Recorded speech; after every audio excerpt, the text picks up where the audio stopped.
rw'ikindi gihugu. Niba gutya ni intangiriro, ni ku butaka bw'abandi ba nyiri igihugu baje katurora indege. Ziriya ndege ntabwo ari izacu, ni iz'Abarusiya bari ku butaka bw'Umurusiya. Murusiya ku butaka bwe ntabwo bamubwira ngo waje gukora ubushakashatsi, abana baratangira amagare. Katurore mugire va muhite muvayo nona ova.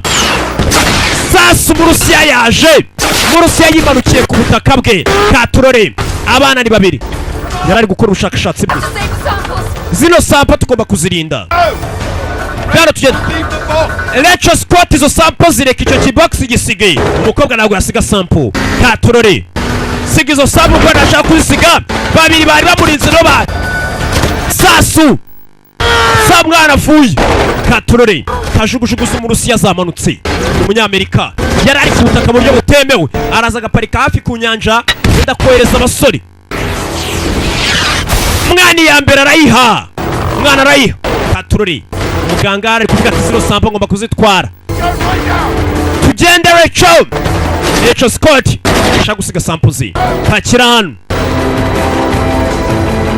kirano acaho amasasu umukobwa kugera no sample ziragwa.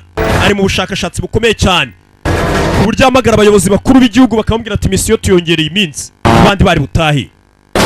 Murusiya byivanzemo. Katurore Murusiya birimo cyane. Sasu Murusiya aramanuka hasi babiri. Mani tugende.